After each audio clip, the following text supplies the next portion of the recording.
Hello. Hi, Out. Bane. Good boy. Easy. Good boy. Good boy. It's a big boy. You got a big doggy. Yeah. Hi, Bane. Good boy. That's good. He responded very well to the app. He doesn't know what to do with himself. Yeah, he doesn't know what to do. He's even got a little tail wag going on. Yeah. Probably not because he's happy to see me, but Right. more likely just because he's kind of like amped up a little bit. Yeah. Not bad at all. Look at that. It looks good. No. Easy. Easy. Hey, bud. Good boy.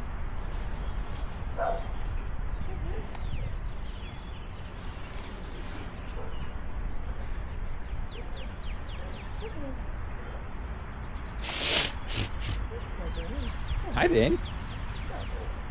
You have a pretty dog. Yeah, like this looks fine. Okay. He's got a little shaking in the back legs. Yeah. But I mean, like a little bit of arousal is not a big deal. Right. How's his down? Sometimes in the arousal, like yesterday with the Amazon guy, I could not get him to sit, and it was after I stimmed him to try to get him to sit, and then he immediately came over to me instead of sitting. Yeah. So, but yeah, I can. Bane, come. Come here. Yeah. And so just give him. Yeah. If he doesn't come to you right away, just give him a little Good boy. Sit. Okay. Oh, that's not bad at all. Sit down. Does he a lot of times down when you ask him to sit? Yeah. Yeah. I think he He prefers to down. down. Well, in the house we have the floors. He can't sit. He immediately starts sliding. Oh, so then he just downs. Yeah. He just tends. I feel like he just tends to do that because, or I don't know. It Oh, could to give him an also be just tell him to he's go back. Sit. Good boy. That's good. Good. Yeah, we were practicing that too yesterday when I was going in and out the house with his stays and Yeah. having him stay in the garage because that's another thing. Like sometimes he gets uncomfortable when he doesn't see us, or if like he's out here. Yeah. Which I mean, I wouldn't want him to stay outside by himself anyway. Yeah. I was just kind of like testing it. Yeah. Try saying down and then just kind of like pointing Okay. down and see Down. if he'll down for you. Down. Okay. Yeah, that's Good nice. boy. Get down. Nope, Yeah, down. and if you want the downs and like the implied state to be better, Yeah. just negatively reinforce it a little bit more strongly. Okay. So use and not like what it's on now, Right. but probably more like on like a 50 or a Okay. 60. Don't get stuck on the number, just like whatever like works for him to be avoidance, because like all of his stuff is proofing. He Right. knows everything, but it's Right. all just under like a proofing thing. Okay. So in the proofing stage, we always think of it like there might be a level of pain that you would be motivated to escape, Yeah. right? But you know, if there was something that you wanted to do, you might not be motivated to avoid it entirely, Right. because if that competing motivator is strong enough, if you want to do that thing bad enough, you might just go through like and just take it, Right. but be motivated to do it quickly so that you can escape whatever Yeah. whatever feeling that it is like.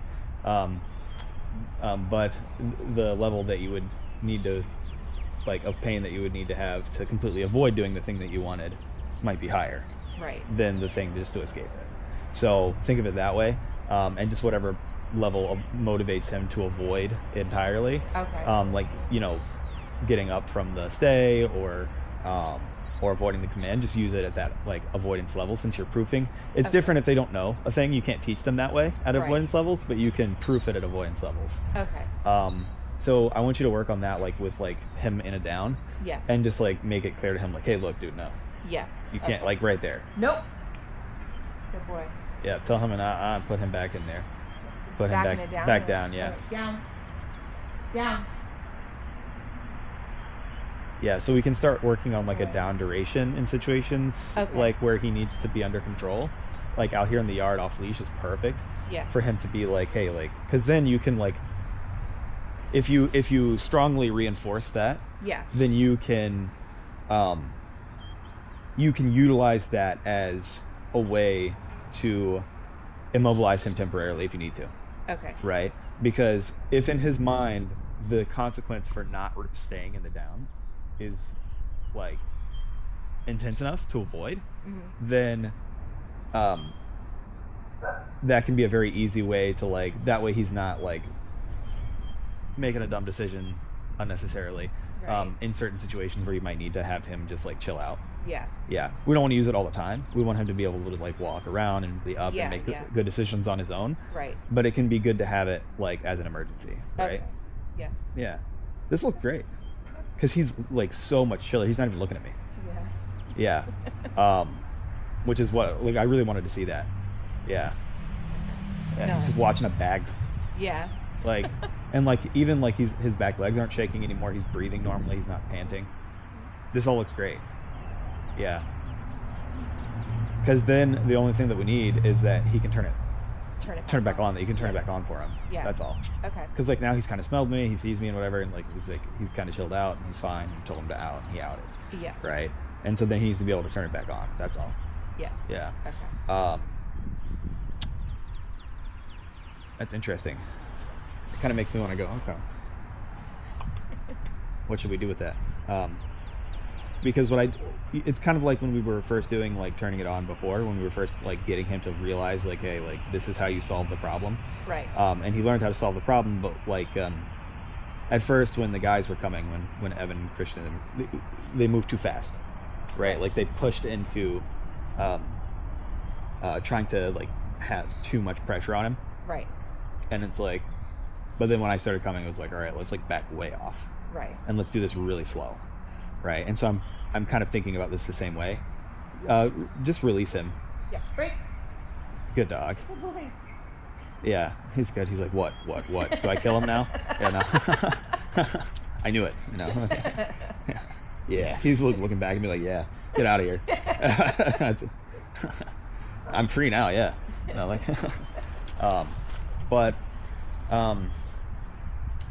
so like the thought in my head is, I'm wondering if, in this case, I was trying to read him, and like, do we go, I don't want to go do that same thing where he doesn't fully like learn the lesson that like, hey, not everybody's a threat. Because I wanted to go ahead and test if we could turn it back on. But then it's like, hey, we never really fully put the lesson in his head that he needs to chill out. When we ask him to. I don't want to like confirm like, yeah, no, everybody. They're a problem. Get them. Doesn't matter if she says out or not. They're still gonna do it. So like, she was wrong last time. She was wrong every time. So.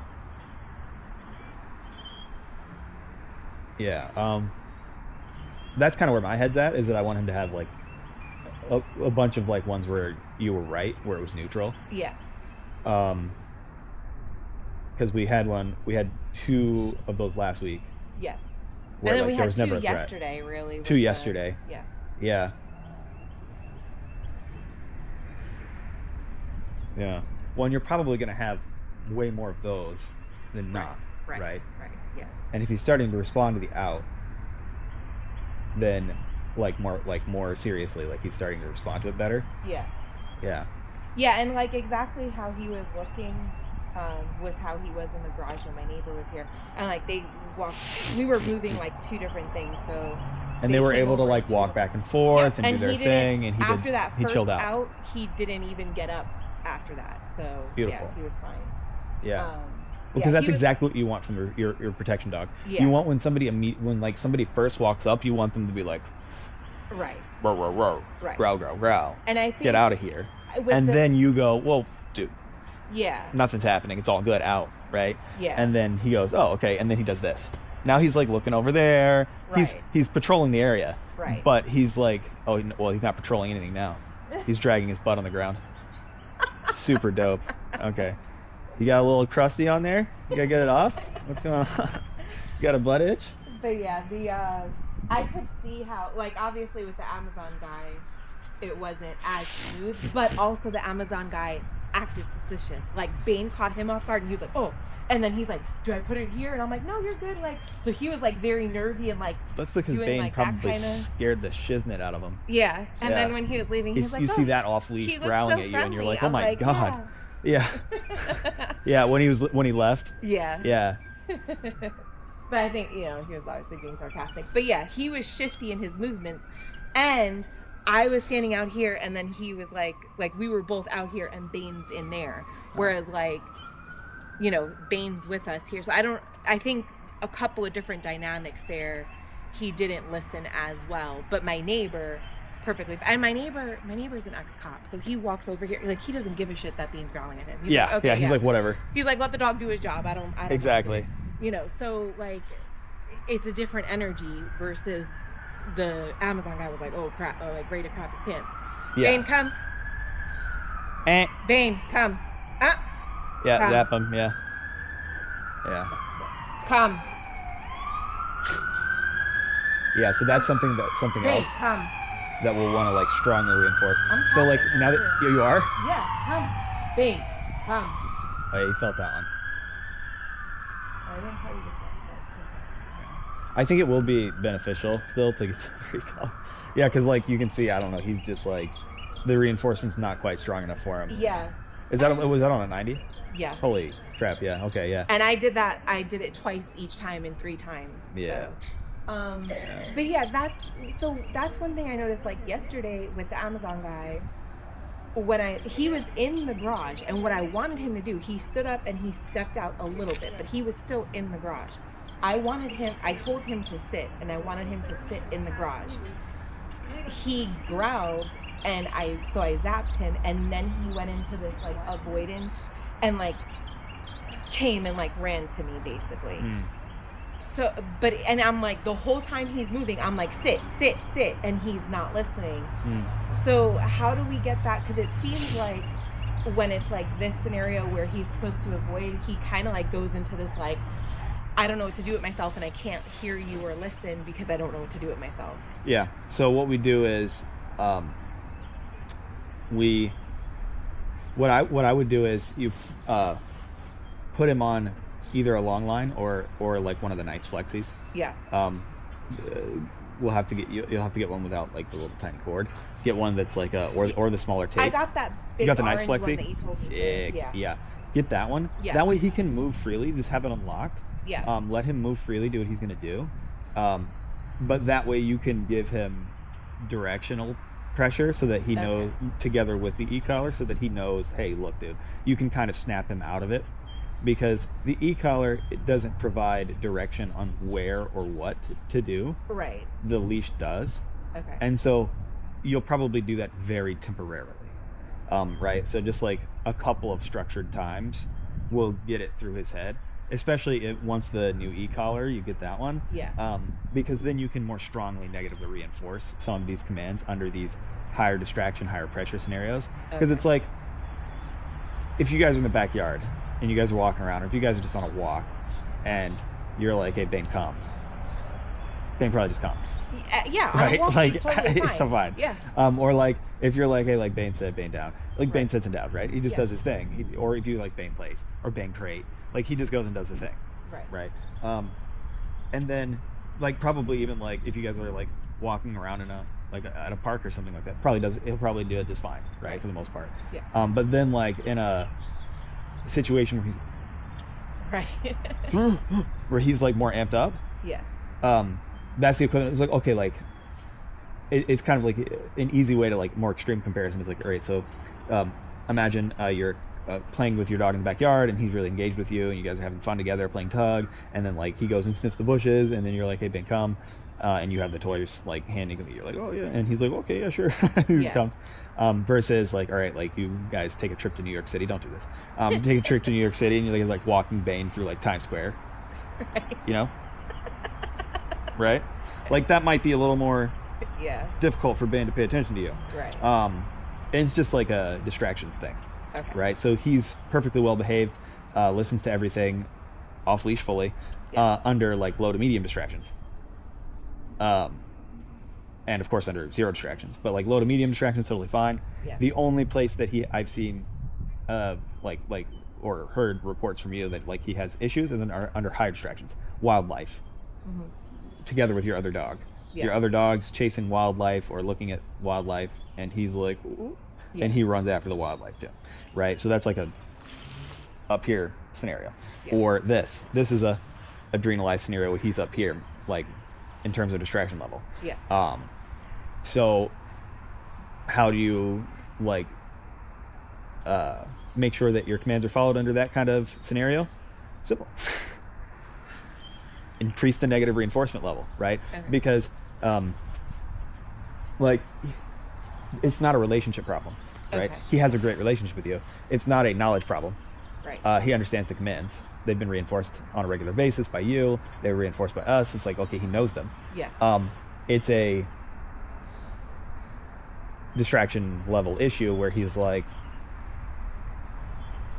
I'm distracted enough and motivated enough by these other things that I'm willing to just, like, it's hard for me to like break through that.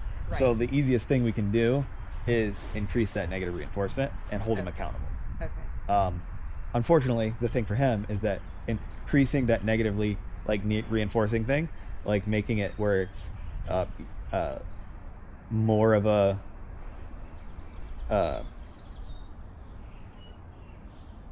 where it's a higher level thing that he wants to avoid, might just be more than that e-collar does. Right. Which, I mean, look at him. So it's not like the most surprising thing in the world. Especially now that he's very like a much more confident dog than he was before. Then it's not like incredibly surprising. So in that kind of scenario, just using that same Amazon situation, like let's say if I had the higher e-collar and it was on 50 and that whole scenario is happening where I'm like sit and he's not listening, it's like turning it up to 70 and like that kind of thing. Exactly. So then that's all it is. That's the way it works. So it's like you start at a level. So like when I'm first introducing the e-collar, we can just take Bane's levels as an example, right? Because the numbers don't mean anything; they're fluid, right? And I guess that's the main concept to keep in mind, is that the numbers literally mean zip, zero, nada. Right. They don't mean anything. I never think about the numbers too much, other than to just kind of like have like a kind of rough idea or baseline. Yeah. Sorry, I'm just watching this. I was thinking she had a dog or not. Oh yeah. She does. Smart. Yeah. But like I just think of like a rough base. That way I can get a rough baseline with a particular dog that I'm working with, so I kind of know like, oh, this is probably where it normally is. Right. But other than that, it has zero meaning because it can change, like in an instant, right? What is useful and what is not useful. So, but like just take Bane's current levels, like what we've been doing as an example on that e-collar, right? Or let's take my e-collar as an example.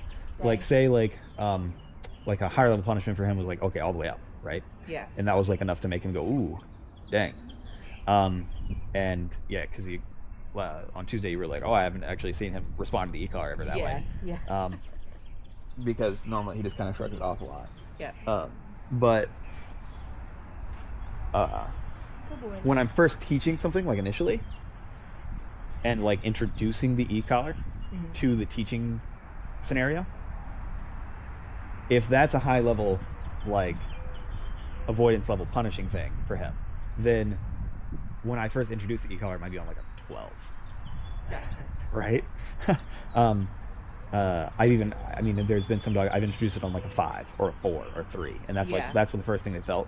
And then yesterday, or not, also on Tuesday, I did my second lesson during the program, and then this dog's actually going home today. Her name's Penny, and they were like, "Oh, can I feel it?" I'm like, "Sure, yeah, no problem." I put it on, and I was like, "All right, like I'm gonna treat you like your dog, and I'm gonna find a working level, right, where it's like just like this is how I introduce it, and then like I'll just find the lowest level that you feel, and then like you can just imagine anything more than that's just gonna be like more stimulus, right?" And like I was like, "Do you feel that?" And they were like, "No." "Feel that?" "No." "Feel that?" And they just didn't even feel it. And then I got to like somewhere like I think like either a 10 or a 12 before they actually even felt it. Yeah. And they were like, "Oh." I was not expecting, that happens a lot, where they're like, "Oh, I didn't realize that it was not you, that you weren't tasing them." Right. They always think I'm tasing them. I'm like, "No, I don't tase dogs." I always tell people like, that. From Bane's reaction on Tuesday, you think he was getting tased with that whole like. Yeah, well, that one is a little closer. Yeah, like all the way up on my e-collar is a little. It's not. It's still not the same kind of stimulus, as it's just not the same thing as a taser because it's built to not do that. Right. But it still is like, here's the funny part, is that muscle movement was probably involuntary. Right. And not an actual like reaction to him like feeling pain. Funnily enough, it probably did hurt a little bit. It just like hit the wrong nerve. Well, no, it actually stimulates the muscle. Oh, okay. It's like a TENS unit. Oh, if you turn a TENS unit up, what happens? Your muscle jumps like crazy. Yeah. Like I've had TENS unit like on the back of my neck, like back of my like trap. Yeah. And my like whole neck will like do like that. Yeah, we have. Well, we're all we used to do taekwondo, and then now my son does soccer, so we have a TENS unit. Yeah. For recovery purposes. Some kind of injury. Some kind of injury. And it just helps you recover faster. Yeah, so but I know what you mean, because like you'll put it on your leg and your leg's like jumping. Yeah, and you'll feel like it shocks you, and you're like, dang. Like you turn it all the way up and you have it going pretty fast. It's like, ow. Yeah. That's not like cool. I don't like that. Yeah, like, turn it down, please. Like stop being mean. Like if somebody else has the TENS unit control, you're like, dude, what the? It's a funny prank, you know. But it's not. But that's all it is. It's a funny prank. It's not like, oh my god, right. You know, like you've killed me. You know, like no. It's like, but it's like high enough to where if that was happening when somebody told you to stop it, you'd be like, oh damn. Right. Sorry. Right. Like you'd stop. Yeah. Right. It's enough to want to like not have that happen. Yeah. So the e-collar actually is designed identically to a TENS unit. Oh, okay. Yeah. It doesn't send electricity through your body. That's why it has the multiple, like at least 2 prongs in any unit. Right. I have the one with the wings now that you saw. Yeah. Last time I was here on Tuesday, so it spreads it out even more. Yeah. And literally, like, I actually really, really love that because now, like, it actually changed the way the e-collar feels. Instead of it feeling like more powerful, like and like a more of a that tingling thing, it just actually straightforwardly feels like a muscle jump thing. And I'm like, ooh, you know. And if that's really low for a dog, they've never felt that e-collar feeling before, and they're like, ooh, right, and they don't like it, and so they might yelp, even though it's on a. I've had dogs yelp on a 6. Wow. With that e-collar. And then I put it on a person, and like they don't even feel the 6. Right. And they're like, what? And it's just because the dog felt this little thing, and they just were like, what the they're freaked out. heck was that? Yeah. You know. But if you turn that up to like a 40, then like if something makes your muscle jump like that, it's a little uncomfortable. You don't like that. Like if my bicep just jumped all of a sudden, I'd be like, whoa. Like that? What the heck was that? Right. Much less like, I've put it on my neck lots of times as well. And it's like, you do that, and that's why you see the dog do that if it's up on a higher level. Right. Yeah. But some dogs just need that. Yeah. So it's probably like that reaction you saw, that was just his muscle twitching. Right. Okay. Yeah. And then also, of course, he probably just was like, he didn't like it either. Right. And that's the purpose of it. Yeah. But people always think like, oh, like they're like writhing in pain. Right. It's like, no, dude, like they just had a TENS unit go off on their neck. Their muscle like involuntarily twitched. Yeah, beautiful. Good boy. Yeah, he's doing really, really well. This is great. I think that I might even just leave this. Okay. Because this is like a really like powerful learning experience for him. Yeah. For me to like be here for this long, talking to you, doing this. This is like a normal interaction. Right. That he needs to be able to like let happen. Okay. And not do anything, and he's totally chilled out now. Yeah. Okay. He's like sniffing. It's a nice morning. It's a nice day outside with Mom. I don't know this guy, but it's nice. Like he's like chilling, Or actually, no. I definitely do know this guy. He tried to kill us like 10 times. But Mom said he's fine now. I don't understand, but I'll let it go. Yeah, she said to stop it. But I think I'll probably just leave it like this. Okay. Let him have this really like calm, neutral experience, and then next week when I come, we'll do the. We'll start out this way. Okay. Briefly, and then I'm gonna come at him. Okay. Or more precisely at you. And then you're gonna tell him like Bane, like freaking words that I'm not saying, but would you like to watch some television? Can we do could we start practicing all of it like this off leash? Yeah. even the... Now that his outlook's this much better, yes. Okay. Yeah. Well, and because for me, like the worst case scenario isn't that bad with me. Because I just I'm just make sure that goes in his mouth and not my leg. Yeah. Or my foot, or my hand, my other arm, my face. I'll just make sure nothing else goes in his mouth. Or you could bring the full suit if you want to. I could. Yeah. No, it's so hot. But honestly, to wear it, I've never seen him, like, every time he does go, he's going for the sleeve anyway. He doesn't he targets. To be trying to, Well, it's a very natural place for a dog to go anyway. Yeah. It's also very effective. Drag somebody down by their arm. Right. Yeah, it's typically more effective than like leg or something else. Right. Yeah, arm is really a good place. I'd like to start practicing all. Because you bite somebody hard in the arm, they're done. Real life. Yeah. Because I'm not gonna have the. You're not gonna have it on. Never have the leash on him. Even when we're walking, usually, like, I have the more heavy duty flexi. What's the point of having an off-leash trained dog if you don't like go off-leash with him? Yeah. But I have the lighter flexi because honestly, we just clip it on his thing and I lock it and it just hangs and we just walk like that. And only when I need to, and it's usually like for the comfort of other people or like he's still, the other thing we're working on is he gets distracted by other dogs, and not that he's not trying to like drag me across the thing, but he, like, if he's in a heel, I expect him to stay in a heel, not be like, oh wait, there's a female right there, let me go take a little sniff. That's what I was working on for like 2.5 hours yesterday with like 2 separate dogs. I actually got heat exhaustion yesterday. I was at Bass Lake Park and it was like almost 90 degrees. But I was out there for like 3 or 4 hours walking. I walked like 6 miles. Like I did a 2-mile loop with 3 different dogs, just kept going. But I was actually, there's 2 of them that I was proofing the heel. Every time somebody would come by or a dog would come by, I would put them in the heel and just like walk in the heel for a couple of minutes after that. And it's the same kind of thing. It's like they wanted to come out of it, right? Sometimes it would do perfectly, and then every once in a while, like there was one where it was with a dog, and she was going home today, and like when I would go by, she did really good like 80% of the time. And then there was one of them where it was another dog just like bark, just dragging on a harness towards her, like zero training on a harness. And I'm like, ooh, do you like my card? I was just gonna say, I have a digital card, you can scan it. Like, that's not new. You're getting a wrist workout, I see. But just like dragging, barking, and she just rubbernecked. She didn't like go after the dog, because when I first when she first came 4 weeks ago now, when she first came to us, she was reactive. She's a Shepherd Akita mix. She wasn't excitement reactivity or anything like that. And it wasn't intent to like hurt. It was fear reactivity. Gotcha. She just was like, right. What is that?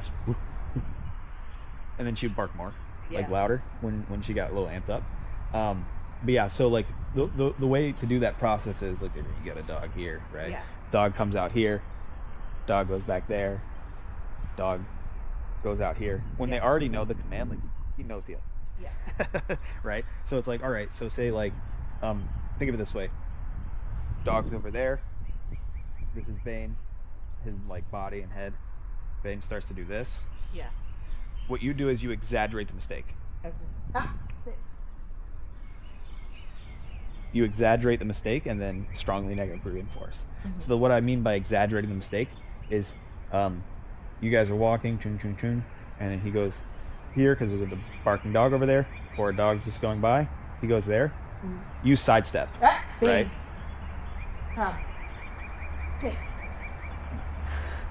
What you do is you sidestep. So like you guys are walking along, he does this, you sidestep to the right. Now he's like way the hell out of place. Because he wasn't paying attention to the heel. So now he's like way over here and you're here. So you do that big sidestep, and then you go and step. And then reiterate bang heel, right? And then he's like, and then when he looks over, he's like, oh shit, like you're in, you know? Because then it makes it more clear why, right? Because it's like, dude, like you're like way far away from where you're supposed to be now. Instead of Bane does this, and then you go and stem, and then he's like, wait, it's not as clear to the dog exactly why. Okay. Like, was I out of place? Like, well, you don't want them guessing. Yeah. You want them being like, whoa, how did I get that far away from her? Like, right. Oh no. Like, and then like you're gonna like have like the negative reinforcement at that same high level. Okay. Right. Because it's different if, like I said before, if you're like, if they don't know, if they don't understand, yeah, and you stem them like that, that does not help them learn anything. They will not learn. Right. But if they're not learning anything, in the same way, like learning a new skill, yeah, you're just obligating the behavior, and you want to make sure that it's like gonna be like tip top, and you don't have to like use the e-collar all the time. Yeah. You reinforce it strongly all the way up, right? Like really high, whatever that means for the dog. Yeah. And make sure that you get the reaction that you wanted, which is like, oh crap, dude, and then like, boom, right? Yeah. And one thing that will help you with the heel. Don't be creepy. Just walk. Yeah. And one thing that will help you with the heel. Nope. Is Stay. Is to have the e-collar on the left. Oh yeah. So then it'll push it in because you heel him on the left, I assume, nope. right? Sit. Yeah. What's up, man? Nope. Sit. He said, "Dad's here. I want to like hug." You're making. I'm sorry. I can't help it. Bane, sit. You're so cute, Bane. Okay, Brave. Now you can go. He was like, "Thank God, I can't hold it." His birthday was yesterday, so he just turned 3. He just turned 3. Yeah. That is a gigantic ass 3-year-old right there. Yeah. He's just a baby. Yeah, well, I mean, he's probably like a man now, you know? Yeah. Well, like 3, that's when like these dogs, that's when they're actually like an adult finally. Right. Yeah. Because normally like you see like a dog like that and you're like, oh yeah, that's not a puppy. Yeah. It's like, no, it could be. Yeah. Could be. Yeah, but he's filled out now. Yeah. Yeah. We gotta take him to the vet so we can see what he needs. Yeah, I'm really curious what he weighs. Bane, come. Bane, come. Hey. Yeah, we gotta get that other e-collar. Come. Bane, come. Hey. Come. Back up a few steps. Yeah. Tell him Bane come. Come. Yeah. Good boy. It can also clarify just like your movement. So use movement to your advantage. Sit. Yeah, use movement to your advantage because your body language can help him out. Okay. With the recall. It can help clarify in his mind like, oh, okay, she means like come to me. Okay. Yeah. So if you go Bane come, just taking a few steps backwards and then like being like, come on, you know, like patting your leg a little bit can really like fix things up. Because it can clarify things, and then it can make it easier when you do need to plant yourself that he'll still come right away if you do the body language typically. Yeah. Okay. Yeah. As long as you do the body language when in relation to the word that you say. Right. You do the body language after. Yeah. It's not walk back, Bane come. It's Bane come. Come on, buddy, good job. Gotcha. Yeah. Okay. Always verbal first. Bane. Because if you want him to pay attention to the verbal. Sit. Yeah. Good boy. Stay. Good job. He's doing great. Yeah, well, this was a great session. I'm actually really like tickled with this. Yeah. Yeah, it just shows, I don't know, to me, all it does is it just shows that, you know, negative reinforcement, punishment has its place in dog training works. Yeah. Yeah. Okay. So what I want you to do is go ahead and tell him that he can get up. Okay. And then, because I don't want to band-aid this in obedience. Okay, Brave. Yeah, and I'm gonna, he was like, I don't know if that meant that I could get up or not. He's like, it sounded like maybe, but it was kind of like half-hearted. I don't know. Yeah. But I'm gonna go ahead and go like just walk back to the truck like normal. Okay. And I just want to see how he reacts to that when he's loose. Okay. You know, like when he's not in command. Yeah. Yeah. And I'm just gonna turn my back and walk away like normal. Okay. Yeah.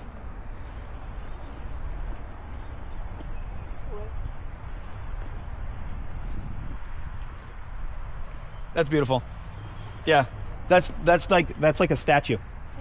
That's like the guard dog statue you see in somebody's yard. Yeah. That's beautiful, yeah. Because he's looking, he's paying attention, but he's not doing anything because it's not an active threat. Right, Yeah. And that's what we want to keep.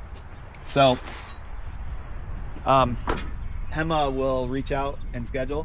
Okay. And whenever she does schedule, I will check the voice also to see your conversation to make sure that she put the thing on the calendar and the thing is correct. And we will plan for it next week. Okay.